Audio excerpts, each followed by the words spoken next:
I'm Chris. That's Tyler. I'm highly caffeinated. There's a lot of baseball on, but I'm here because week 5 it is. I think this might be the best week in college football. So we're going to give you our analysis. We're going to give you our picks. We're going to give you our predictions, all that, and then some. How are you, Tyler? I'm good, man. I'm good. The guards are they're losing. They can't win them all. They just need to go win 2 out of 3 against the Rangers, who have essentially punted their season. So I think we're in a good spot. I think we're good. Ready Yeah, for football. and obviously, like today will be about football, and we'll talk about the guards at a later date. But you got to like where they're at. Yes. Football wise, though, I do want to start with Ohio State. Ohio State has a game that I can't stop thinking about, and I find myself thinking more and more about how good Washington maybe could be. And it's at Washington, and I think I'm hitting my first little nervous patch of the season because it's Julian Sand in a road test. I want to get your initial thoughts on Washington versus Ohio State, and then I want to treat it like an onion, go layer by layer. What are your initial thoughts about this Washington game? At first, I was a little nervous. I'm always like a little nervous, but I do think the only concern I have is Julian Sand. Mm-hmm. I know people are saying how explosive this Washington offense is, and Damon Williams is super athletic, which he is. It's the true thing. But like this defense is like they're not scoring 20 points. Washington will not score 20 points in this game. I just don't believe it because one, we have an Arvell Reese and we have a Caleb Downs. Like Arvell Reese is running with Damon Williams. Damon Williams is not running away from Arvell Reese. I just don't see how they score 20 points. I think the way that they're going to pass rush, it's not going to be a traditional pass rush. They're going to focus on keeping him in the pocket and collapsing him down. And then if he tries to escape, like Arvell Reese or Caleb Downs is going to hawk him down. I just don't. That's the part I'm not afraid. Like, people have some hesitations. My only hesitation with Julian Sand. How's he going to manage this silent count? How's he going to manage his emotions, his heart rate, the noise, all these things? But I think this is just another test that he has to pass, and he's passed every test so far. So, for me, just did you see on the timeline today someone tried to compare Damon Williams to Braxton Miller? yeah, I thought that was a little wild, but I can see it a little bit. But I said it on minutes. The team version. You know who he reminds me of, like more than Braxton? Do you remember the TCU quarterback, the Blaken kid back in 2014? Yep. That's who he reminds me of, almost to a T. Yeah.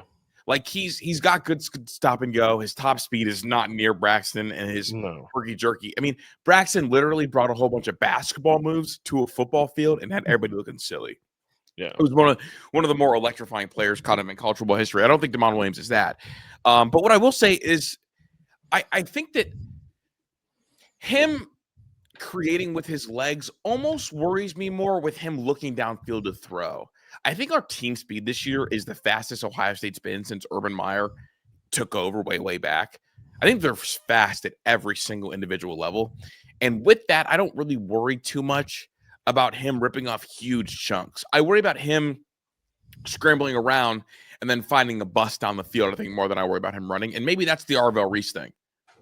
Yeah, I just don't think he's going to have the chance to do that. Now, the thing that could cause problems is that when he does run around and escape the pocket and looks to throw, there's holding penalties, there's pass interference, there's things of that nature. Mm-hmm. But I don't know, man.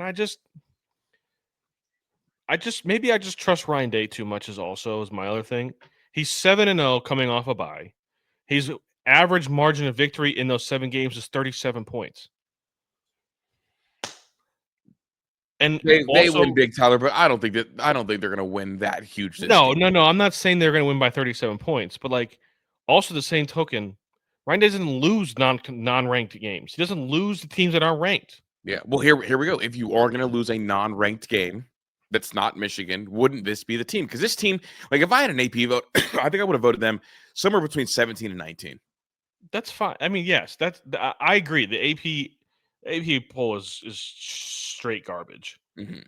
But nonetheless, and the other thing you could look at too is like a non-ranked team against Ohio State is a double-digit underdog every single time. Every time. Yeah, bingo. And they're not. And they're not. So I hear what you're saying. I definitely think they are. There is a reality that's more realistic for them to beat us. Mhm. I just don't see it happening. For Julian Sand, are you worried at all about the silent count? I know that that's something that they've had 2 weeks to work on. I think the Yeah, fact if that they have 2 weeks to work on it, I think makes me feel better about it, but it would worry me initially. Instead of just looking over and seeing a sign you have to hear, and then you have to go silent after that. yeah, I definitely think the 2 weeks thing is a big reason why I feel so comfortable. The bye week, having the bye week is something that is probably the main reason why I feel so comfortable Mhm. about this game. It's just like they know what they're preparing for. They know what they had to do. They know they had to deal with the noise, the silent count. They've been working on it, and I do think they're going to run the ball a lot too, Who, early on. Ohio State or Washington? Ohio State. Okay. I think they're going to run the ball a lot early on. The other thing that I feel good about is that they run a lot. Washington runs a heavy man coverage scheme, Yeah, over 50%. over 50% man. So, with all due respect to Washington, none of them dudes have anybody that can run around and cover Jeremiah Smith and Carnell Tate. Yeah. And what we're going to see is some deep. I think we're going to see some deep shots, and I think we're going to see Ryan Day's famous shallow crossing routes, the shallow drags. I mean, he brought that in to just deter teams from playing man because he obviously trusts everything else. But like they just destroy man teams with that. Obviously, the really famous like Don Brown moment. Yeah. If they run man against Ohio State, then that's when you look at a blowout because like you can't run man against Jeremiah. Honestly, I don't think you can run man against Brandon Inniss. And if they do run man against BI, this could be the game where you see him kind of really get active. Yeah. I'm wondering if we're going to see more Max Clare, if we're going to see in the throw game, if Julian Sand looks to kind of connect early with the guys that are the quarterback's best friends. I think more than anything, the shallow drags and deep balls are easy reads because Yeah. if it's a deep shot, it's like, okay, I got to read the safety. If they're playing man, it's 1-on-1. I just throw it deep. Like I just launch it. Yeah, a lot of it's pre-snap. You're right. A lot of it's pre-snap. A lot of it's kind of in the headset. Hey, if you get this look, it's to Jeremiah. Yeah. So again, I think, am I concerned about Julian Sand handling this environment? Yes, I am. But I think they're going to have a plan for this. Mhm. Me too. Obviously, like people. I mean, I've talked about it ad nauseum. So I guess if people don't know by now, Washington is one of the more hostile environments in the entire sport. Up until 2023, they held the record for highest decibels. At Second longest home winning streak in the country. Correct. They held the record for highest decibel at over 130, and it got broken by Tennessee at Neyland Stadium when they played Georgia in 2023. The decibel pain meter, you start to feel pain at 130 decibels. Yeah. And they've gotten up to 133 before, so it's like painfully loud. The way they do it is they've got the metal overhangs, and so 70% of the crowd sound will hit the field before leaving the stadium, making the baseline field the loudest. So Yeah. I am curious. This will be a really hostile environment. I'm curious how well Julian Sand is going to be able to hear inside the headset, and if they have a plan to go to signs if he cannot hear clearly. Yeah. There's definitely some, some of the notes I have is that some of the things that Washington as well, their rushing attack, we haven't allowed a rushing touchdown all year. Mhm. Do you think that teams, offensive coordinators call plays differently as they get closer to the goal line because of how good Ohio State is in goal to go situations? Yeah, I do. I think they overthink it a little bit sometimes too, but also like in goal line, a lot of times like that is our Mickey Marotti versus your Mickey Marotti. A lot of times it's our strength coach versus your strength coach down there because there is not a lot of room, and there's two ways to beat people down near the goal line: with precision or with who can headbutt the other one harder. And when you're as fast as Ohio State, you don't want to try to do the precision thing because you throw a pick, and so that's a throwing issue you have. And then running wise, if you want to headbutt against us, awesome. Let's do it 4 times and see if you guys can get a yard. And more times than not, Ohio State's kind of come out on front and in front with that. I do think Washington, though, presents a different kind of red zone challenge because they're so willing to run their quarterback in the red zone, and that like equals the numbers out. So you could see some like zone read stuff. Jonah Coleman is a little bowling ball. I mean, 5'9", 230. That's a big boy. Leads the nation in rushing touchdowns. Yeah, and he averages, I believe, 6.8 yards per carry. So he's a guy that like they like to use back there with Damon Williams, kind of like use his athleticism to open things up. So like I think that if a team was going to have success near the red zone, it would be them. But at the same time, dog, like Cade McDonald down there on the red line on the red zone, like him and the triggering of Sonny and Arvell, like good luck. Like good luck. And if you score once, I mean, you're not going to score twice. I don't know if you're going to score once, but you're not going to score twice. Is kind of my point. Are you worried about the time zone difference? I was, but we're playing the game at 3:30 here, so it'll be noon anyway. And we're the big noon kick guys anyway. Well, they also left today. Mm-hmm. East Coast Big Ten teams traveling out west are 3-13. Yeah, a lot of that has to do with Oregon being really good and just kind of beating everybody. Yeah, and we lost out there, so yeah. Yep. So there is that. I think leaving a day early is huge, though. I subscribe to it. I know a lot of people don't, but I certainly do. You had a note in here about Ryan Day, what he said about the offense. Oh, yeah. Ryan Day had a quote that made it seem like he was going to be really conservative in this game, dude. And that kind of like freaked me out a little bit. But if you're not worried about, Washington scoring any amount of points, then maybe I shouldn't either. But someone asked him about his confidence in Julian Sand as he prepares for his first road start. This was the quote. Take care of the football and just take it one play at a time. Don't do anything other than that. And then find a way to get your first road win. It's kind of like the Texas game. Find a way to win. To me, that is like, all right, we're going to run the ball a bunch. And that makes you wonder, if they do run the ball a bunch, would you like to see Bo Jackson out there? Because that quote about Julian Sand does not feel like a we're going to open it up quote, does it? Well, I think we're going to know who called the plays. If it is an ultra-conservative game plan, that means Ryan Day called the plays, which means he does not trust Brian Hartline. If he doesn't let Hartline call this game to the fullest of what Hartline would want to, I don't think Hartline's going to get a chance all year to do so. Yeah. I do think that they can run the ball. I think they're going to have some I think if they play Bo Jackson, they will get some explosive runs. I think there are explosive runs to be had against this Washington defense. They will be able to run the ball if they want to run the ball. I don't think that he will start the game, but I do think we will see Bo Jackson a very healthy amount in the second half, maybe more than CJ in a one-possession game, especially if the offense has not been able to get going. Yeah. That is my belief. This happened last year, not last year, in 2021, Travion Henderson's freshman year. He was not the starting running back. But in the second half of the Oregon game, when they needed offense, he was out there every single snap. Yeah. No, and then on, he became a starter. And I think we can all see it. Like, anybody that turns on the TV can see, oh, our most talented running back is Bo Jackson, right? We all see it. Correct. So I have Ohio State winning 34-17. 34-17. I have it a lot closer than that. I think I have like 27-24.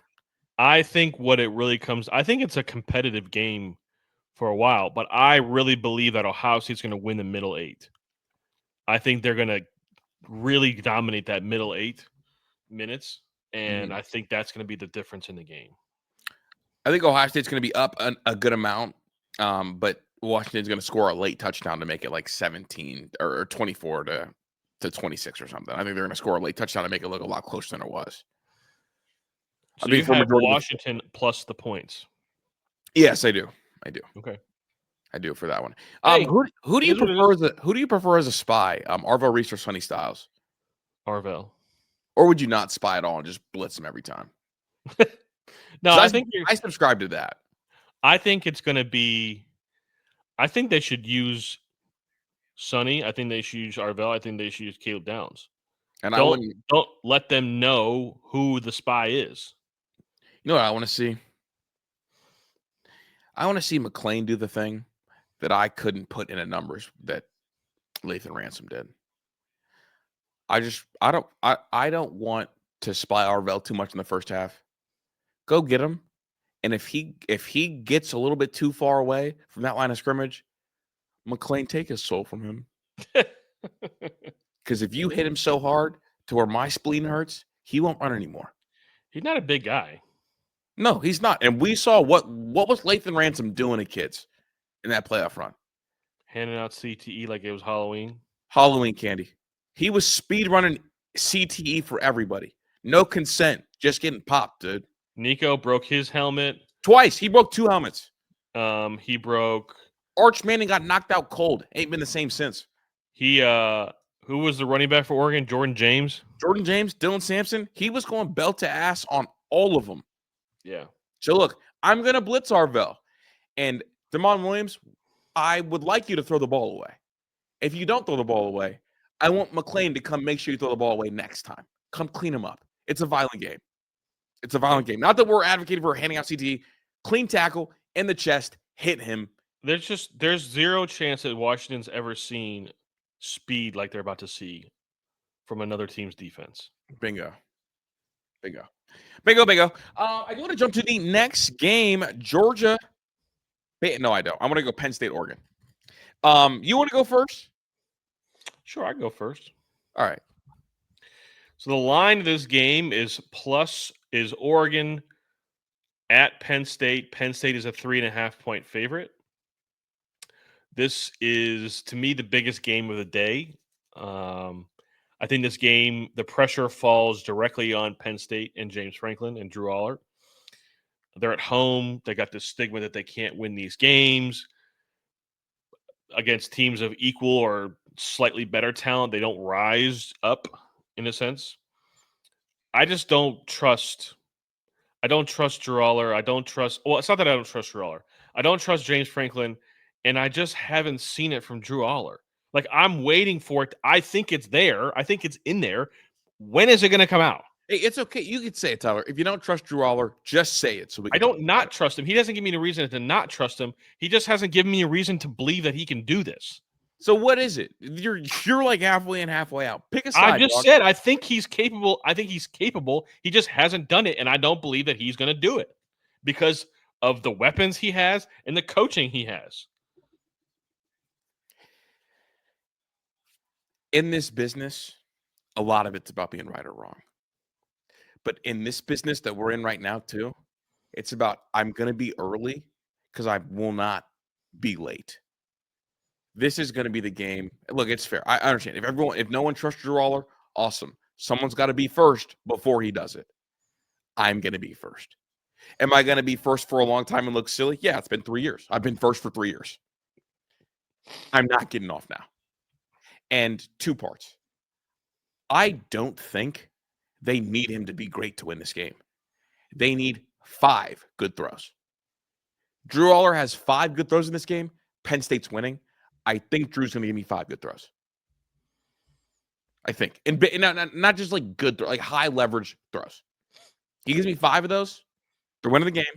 And so I have the utmost faith they're going to win the game because not right or wrong. We know he has it in him. It's about being early. I'm going to be early. This year, computers, a couple of them, have flagged Oregon's run defense.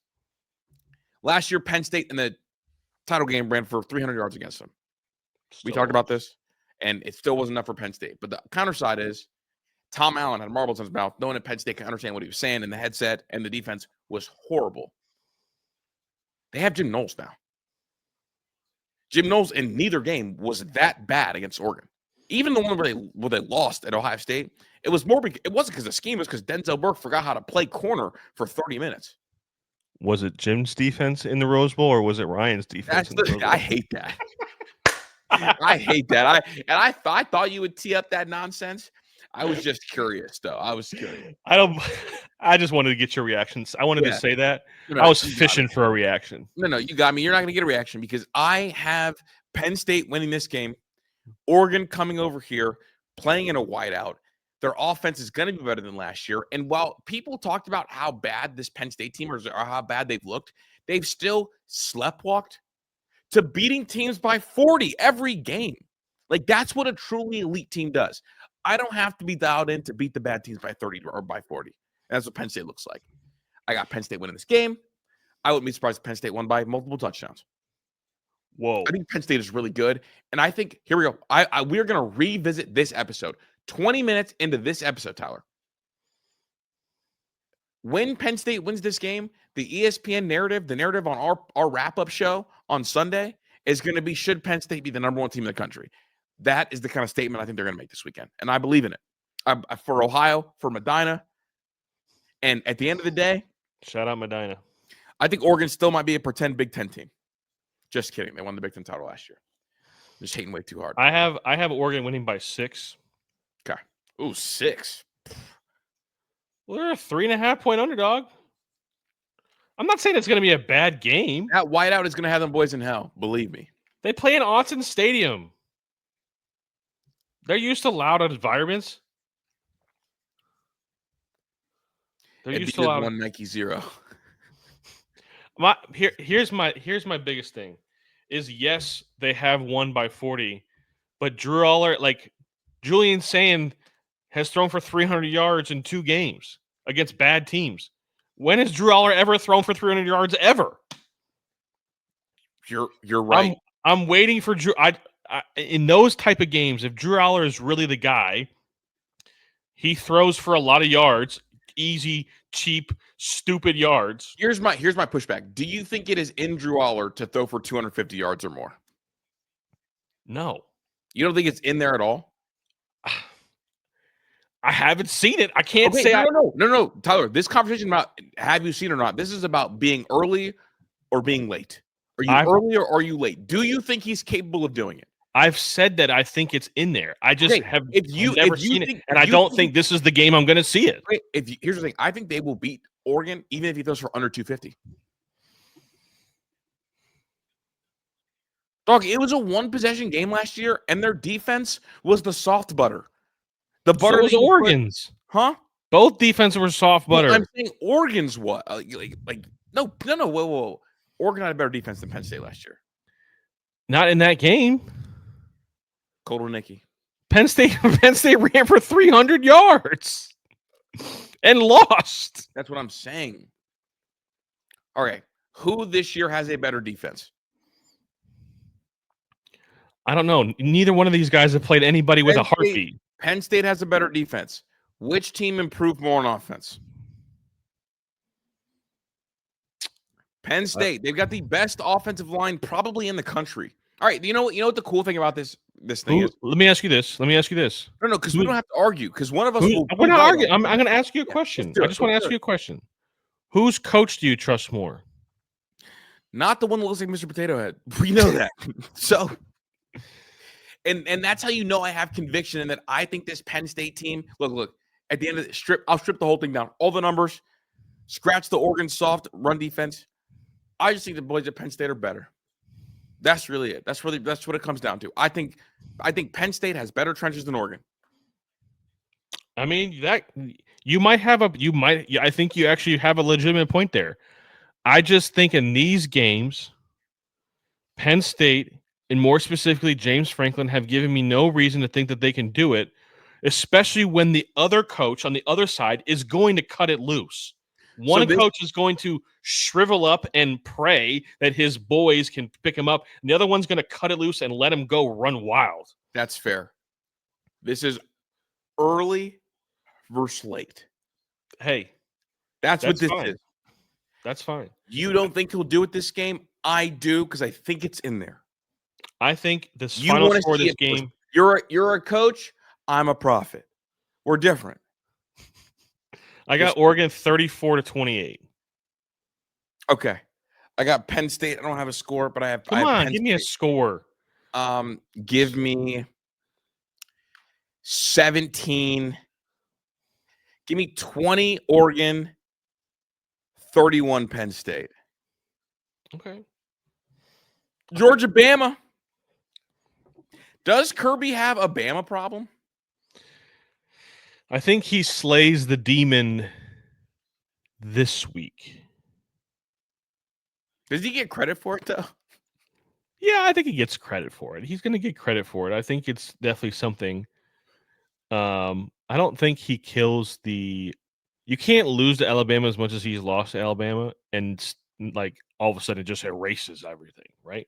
Okay. The same thing like when Ryan Day beats Michigan this year. It's not like we're gonna be like, oh, he's good now. Yeah, that's fair. You know what I'm saying? So I think they're just a better. I think they're a better football team. I think they, for some reason, I don't know what it is. When the lights get very bright for Georgia, the majority of the time they just play better. I don't know what it is, man. I think Kirby is I think Kirby and Ryan, they're the two best coaches in college football. I think their trench, like their defense, is going to make enough plays. I think Georgia this year has a defense that's good enough. Okay. It's not elite, but it's gonna make enough stops to get the job done.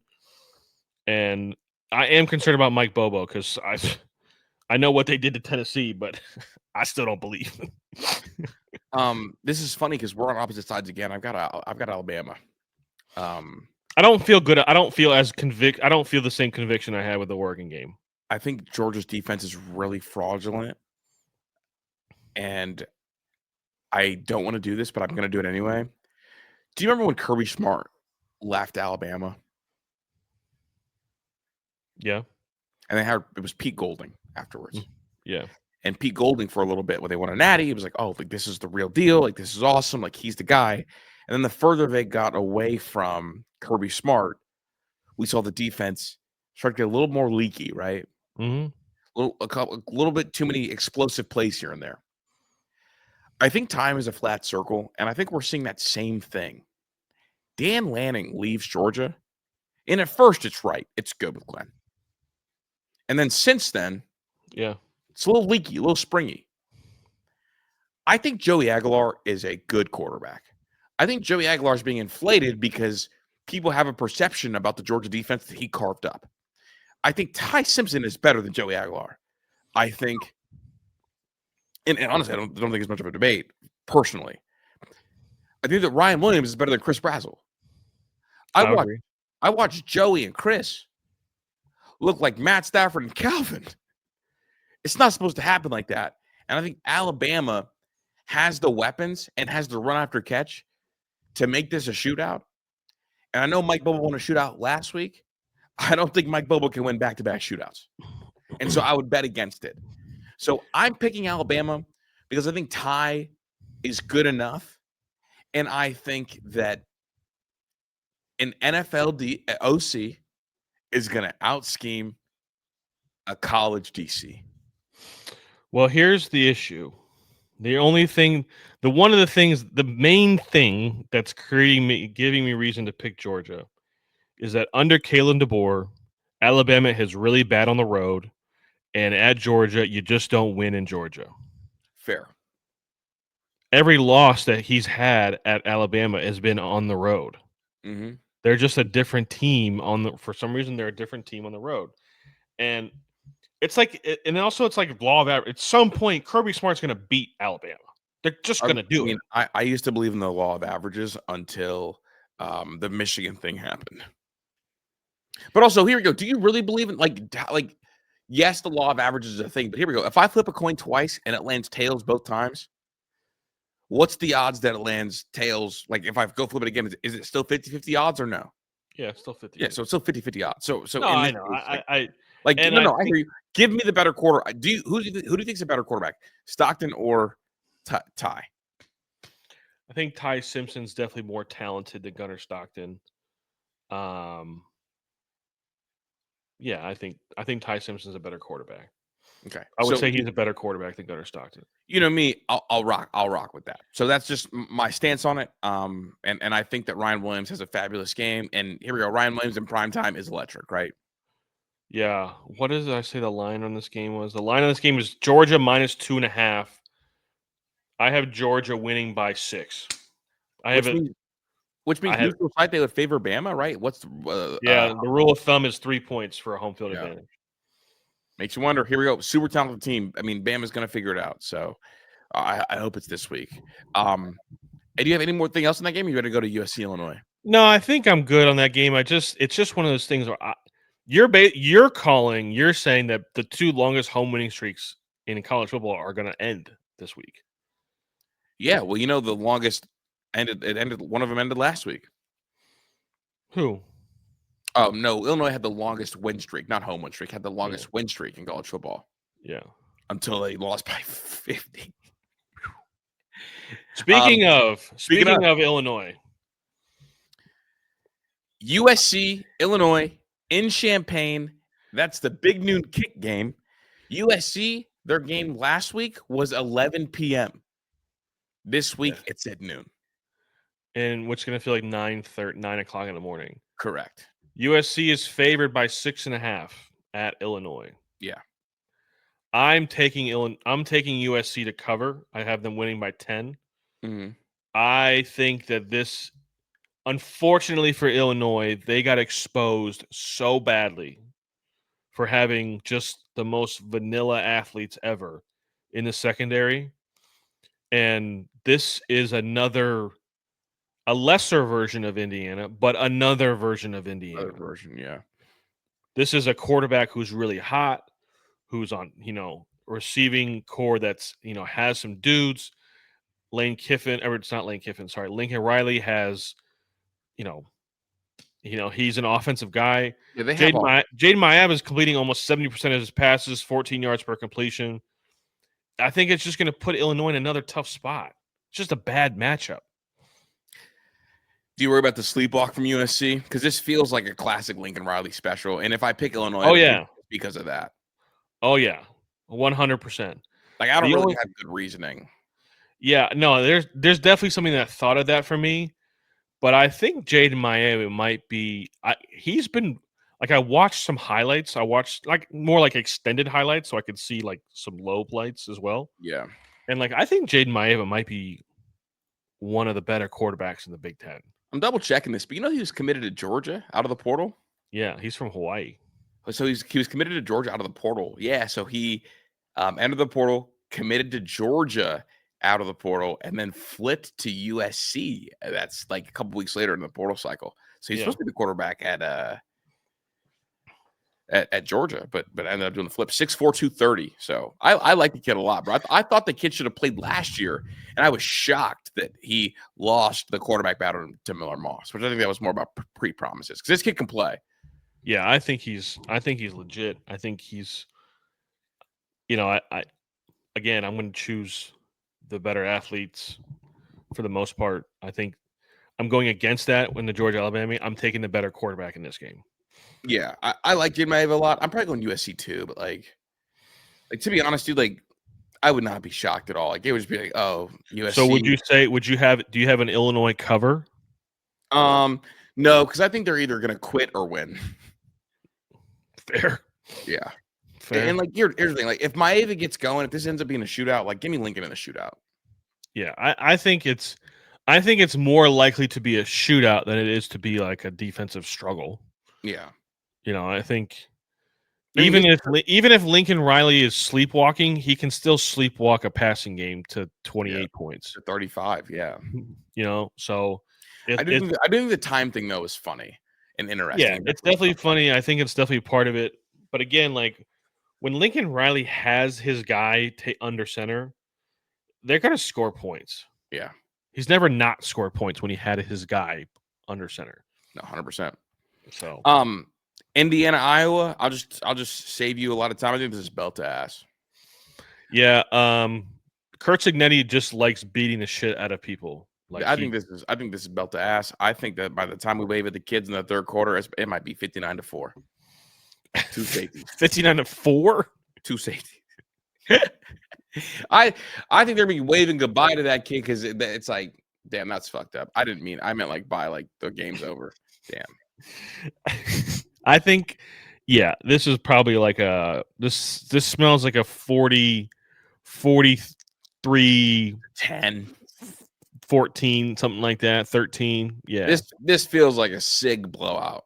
SIG Indiana's got it going, and they feel good about themselves and And I think the reason why the line's only 7.5 is because one, it's at Iowa, so weird shit happens in Iowa, and two, they've got Vegas fooled because Iowa scored 30-some points 2 weeks in a row. 38. Yeah, so it's like, oh my God, they might be able to score points. Like, no.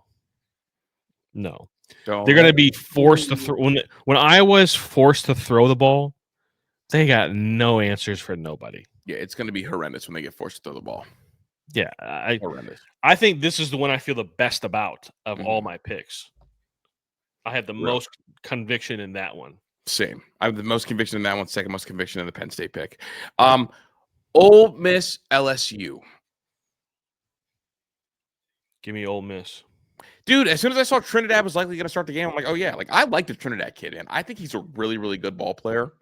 I know they're committed to Austin Simmons. I know that like Lane Kiffin said that like Austin Simmons is the starter. It's just a matter of when he gets healthy. Like if they're both healthy, he's a starter. But I like Trinidad a lot. I think this game could end up getting spooky too. Just so you know, Ole Miss -1.5. I would alt that up to 3.5. I think Ole Miss wins by 2 touchdowns. Yeah, I could see it. I think this has the makings of a potential like belt to ass kind of deal if Ole Miss gets going. Because like I was a big proponent of LSU coming into the season. I believed in it, and I'm very disappointed. hey, we jumped off ship early. We were early there.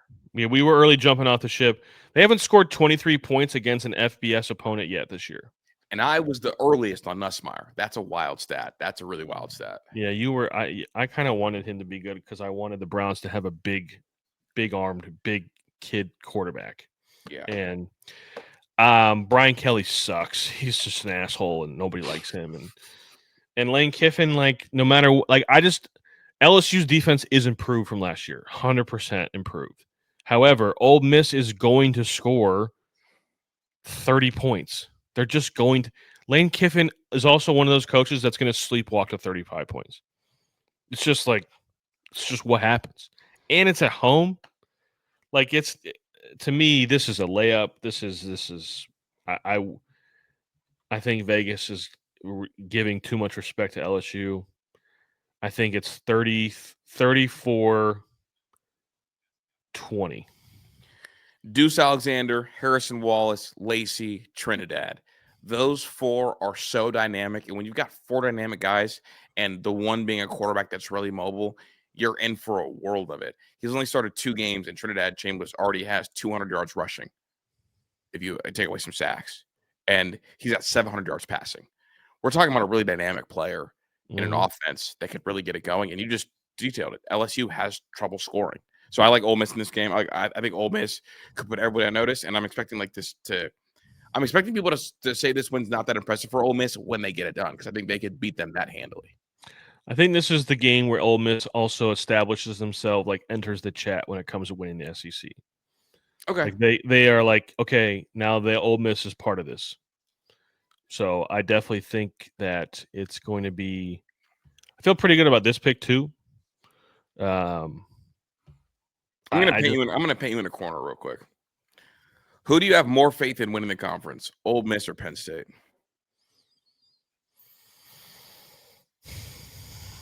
Ole Miss. Why? Because I think the SEC is more fraudulent up top than the Big Ten is. So why are you okay with being early on Lane Kiffin but not early on James Franklin?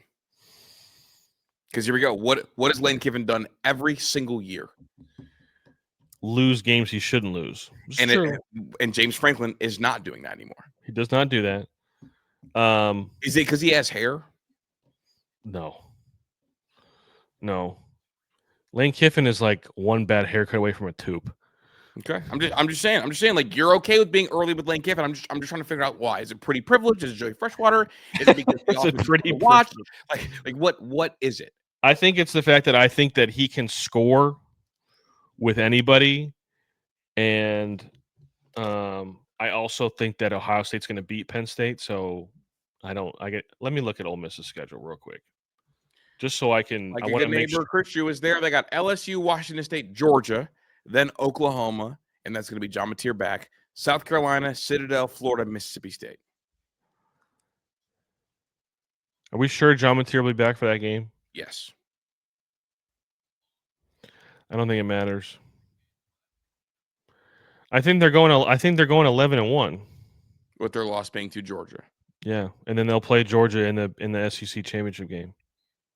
Okay, and what is Penn State going? 10-2. Okay, they lose this week. All right, well, we will have to revisit this on Sunday. Remember your picks. I feel awful about what I just said, but I'm going to stick with it. Yeah, hey, we're here. We're doing it's like asking me, do you believe in the crazy girl or the crazy guy? I don't know.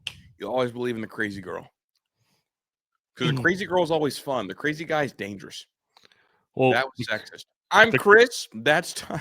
Wait, do you have to hear me out? I don't have one. I was planning on just doing football today. No, that's fine. We're good. I did propose a fantasy football trade to you. Did you? Oh, are we gonna get I haven't looked yet. We'll get your live reaction right now. We're doing live reaction. Is Amelia still over there?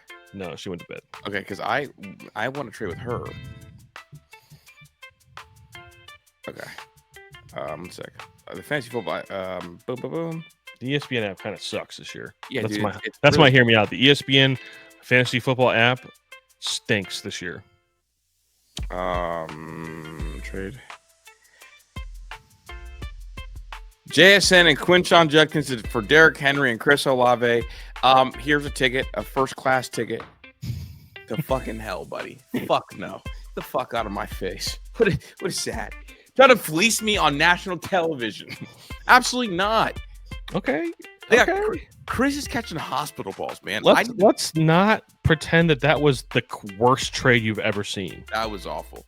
That was not that awful. I'm giving you Derrick Henry, which I know slow start, but like Derrick Henry's going to score touchdowns. Derrick Henry looks like he fell off a cliff, and we both know what Quinshon's about to be. I'm Chris. That's Tyler. Peace.